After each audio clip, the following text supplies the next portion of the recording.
Hi, this is Jack Giordano from Giordano Law Offices. A lot of clients come to us and they want to know how much their case is worth when they've been injured in an accident. It's an assessment that any lawyer, any good lawyer, shouldn't tell you off the bat what your case is worth, but we can give you an idea of how to assess what your damages would be and what we would need to prove in order to get you money for your case. So, number one, the first category of damages, and I'm not giving you legal advice, you individually legal advice, I'm just telling you generally about categories of damages. Number one is economic damages. That would be your lost wages. So if you lost time from work, or if you're unable to work in the future because of your accident and your injury, then those compensatory damages for lost wages will be assessed in your favor and you will be able to recover those damages.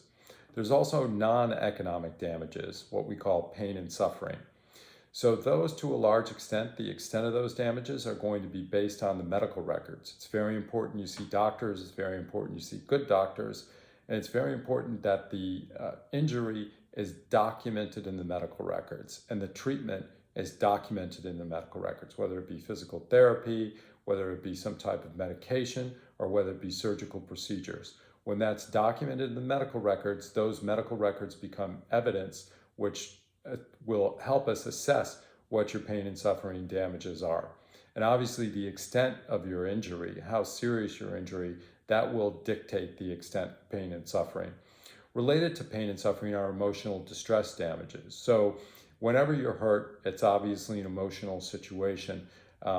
But in order to get substantial damages in the category of emotional distress, it's normally got to be connected to a physical injury, and you also have to treat for those emotional distress damages. So you can talk about garden variety emotional distress, or you can talk about going to see a therapist, a psychologist, a psychiatrist, and actually treating for depression, for post-traumatic stress disorder, or the various conditions that you may develop as a result of your accident. So that's another category of damages as well. Sometimes in egregious cases, there are punitive damages. And punitive damages are designed not to make you whole, but are designed to punish the wrongdoer.